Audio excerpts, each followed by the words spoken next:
Hello, this is Tim Congdon, Chair of the Institute of International Monetary Research at the University of Buckingham. It's March 2024, and on this occasion I'm not going to be spending any time on monetary trends around the world. So I'm going to be very parochial. I'm going to focus on my own country, which is Britain. And I am going to be talking about economics, but not really about monetary economics. I'm going to be talking about economics as the background to politics, because this year we have a general election coming up in Britain, and it's almost certain to see a wipeout of the present governing Conservative Party.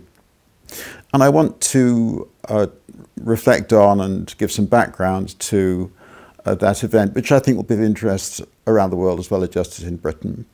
It's not a secret that the growth performance of the British economy since the present government started back in 2010, it's not a secret that its economic performance has been bad. Not only has there been the inflation of the early 2020s, 2022 and 23, but also economic growth seems almost to have stopped. Now, I'm going to be using lots of numbers in this presentation, so if I use my notes, please forgive me. This table shows you the background to these disappointments. You can see that in the 25 years to 2022, it's not quite the full term of the government, but not far off, real GDP grew typically by 1.6% a year. But the period from 2008, which was of course the great financial crisis, the Great Recession, has been a lot worse than the previous decade.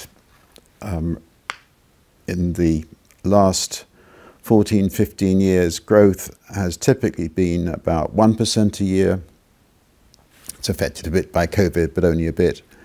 When you bear in mind that there's been quite a lot of immigration in this period, and the growth of output has reflected a rise in the labour force, in the number of people employed, productivity growth hasn't come to a complete halt, only been about 0.5% a year, and living standards have stagnated. So this is a pretty rotten performance, certainly relative to the past.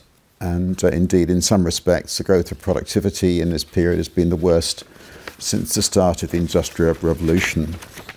Now, obviously, this causes the stagnation of living standards, causes a lot of resentment and disappointment. And this is particularly true in the Midlands and North and so on, where the Conservatives did very well in 2019. Where they captured many of the votes that would otherwise have gone to the UK Independence Party. In practice, that labour force growth since 2010, since 2016, since the present government started in 2019, has been one of the reasons why the Conservatives have lost popularity, because working class people in those areas of Britain feel they're losing ground to foreign workers, rightly or wrongly. Now, the message I want to give today is that's obviously all true and well known, but what's going on in the British economy is a bit more complicated than that. And it may surprise you, but Britain has some rapidly growing activities, businesses, which have in fact particularly benefited London and the surrounding southeast of England. These businesses are what I call international business services activities. There are a range of activities that provide complex, high value added services to companies around the world, various forms of consultancy, accountancy work, legal work, information work, and so on. Now, the period since 1997 actually splits down really into two bits because there was the great financial crisis and the Great Recession in the middle. And what I'm going to show today is that if we lump together all of these business services, that's both the financial services in the City of London essentially, and then other business services, the lawyers, the accountants and so on, these kind of activities have been booming all through the last 25 years, and they still are booming. So let's just first of all define what they are. This is these numbers all come, by the way, from official UK government statistics. I'm not making them up. And you can see there are a range: insurance and pension services, personal, cultural and recreational orchestras, pop groups and so on. There's large employment involved.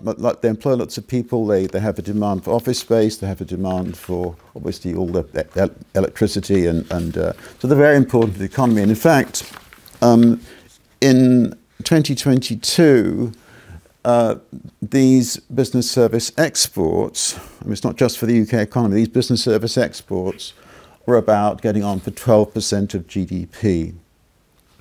UK exports typically in the last 40, 50 years have been, say, 30% of GDP, perhaps a bit more. These services, not goods, these services are now approaching half of that total.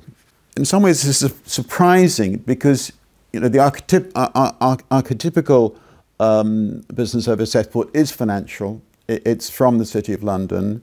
And this was very badly hit by the great financial crisis, the tightening of bank capital rules, the new wave of regulations, and so on. And you can see in this table that in the decade or so to 2008, the financial component of that overall total, that getting on for 12% of UK GDP, it's about £350 billion, that was growing at almost 10% a year, 9.9% a year. And then after 2008, the growth rate dropped to 3.8% a year. So as you'd expect, the great financial crisis was very bad news for the City of London and the growth rate of the dynamism of those industries. You know, we know that for example, the market value of British banks today is lower than it was in 2006 and 2007. There's no doubt they suffered a big hit from the changes at that time. Some people may say it was their fault. Other people have the view that the new regulations were to blame. I'm not going to go into that now. So, bad news, you might say, but then just point out this other business. This is the lawyers, the accountants, and so on, and their growth rate in the last 15 years has been higher than before. It's been 9.4% a year, not 7.7% a year. And this is the dominant reason why the London economy has continued to do well relative to the UK in the last 15 years, which of course have been mostly a period with Conservative government. What I want to do today is just to talk a little bit about that, and obviously crucial to the future is whether that continues.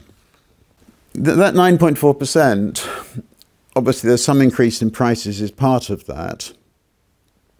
How you work out the price of a piece of a legal contract or a set of accounts, very difficult matter, but I suppose the prices do go up over time.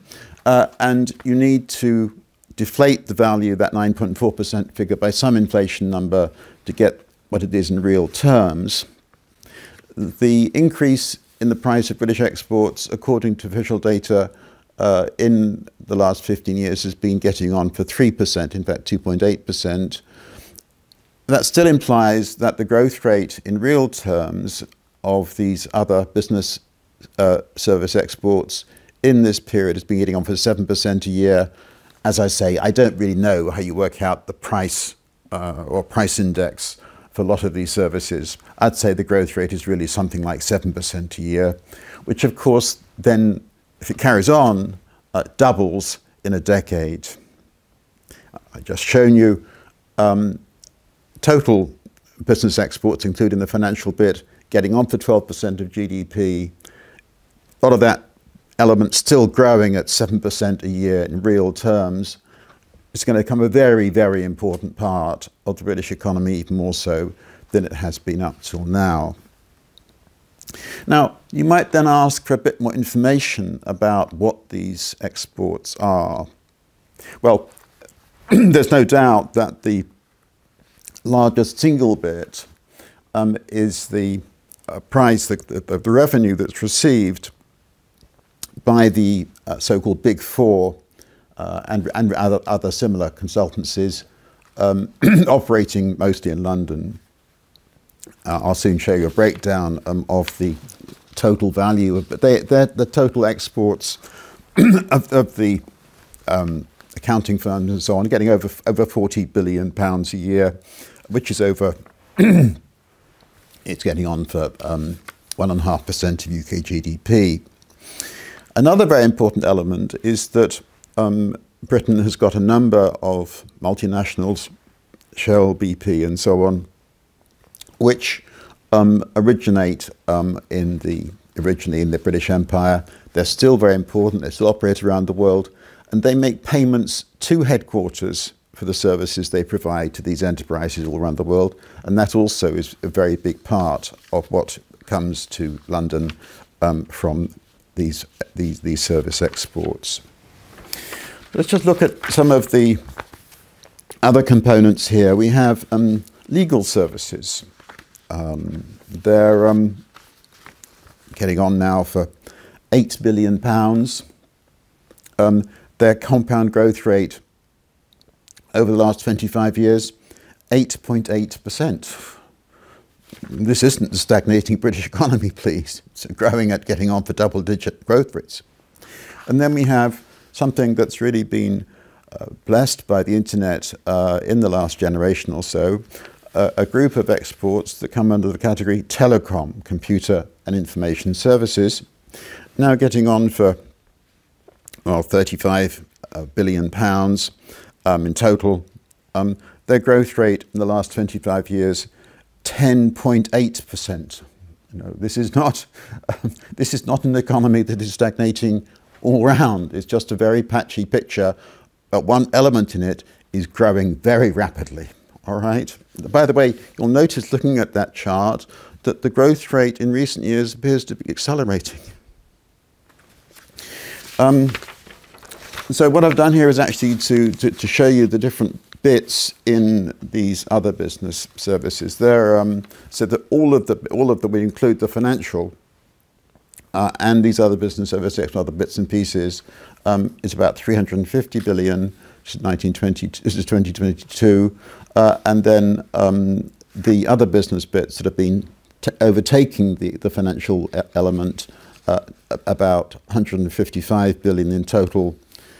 The business management and consulting, the Big Four, over 40 billion. Accounting, actually quite a small part of that. Payments within UK-owned companies, which I talked about, over 30 billion. The telecom, computer, information services, 35 billion. Advertising, marketing, various businesses in the UK, getting on for over 15 billion. Legal services, 7 billion. And that's essentially what this group of businesses is. So there's this part of the UK economy is booming, and no signs of it slowing down, by the way, so that they're getting on by themselves. Well, they're only part of the economy for about 0.5% a year of growth, you know, when the total is 1% a year.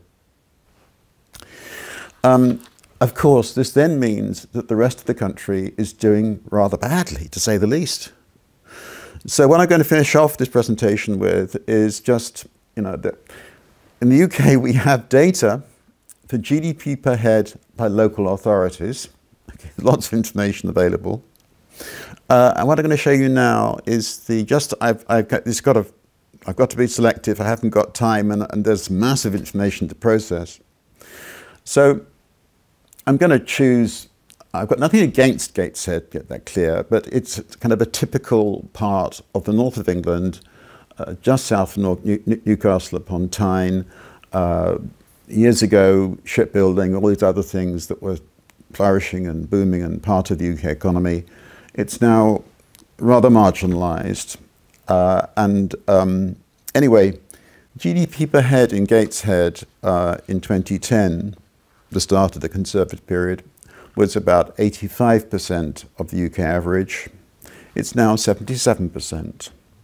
Given that there's been stagnation for the economy as a whole, lots of immigrants, labour force growth, meaning that the amount paid, the living standards of the original, if like the people who were there already in 2010, has gone nowhere, but in Gateshead it's gone down relative to the UK average. You know, that hasn't benefited from this great boom in law and advertising and the rest of it. And then just to finish off, here is the same chart, but now for Westminster. Now Westminster is very misleading because you can see it's a high multiple of the UK average because it includes the people working in headquarters. Obviously that's chief executives, that's the board of directors. These people are all paid a multiple of UK average income. They commute typically to Westminster, so GDP per head is at present over 10 times the UK average. You can see that that multiple has been increasing ever since 1997, but noticeably so since 2010. So what does one say about the British economy? It's a very mixed picture. There are areas of boom, a big boom, in a nation overall that's stagnating. And this, of course, these differences are the source of the widening regional differentials. And although this government has set up a department for levelling up, often headed, by the way, if I may say so, by old Etonians and the like, the government has totally failed to deal with the origins of these differences between Britain's regions. Thank you.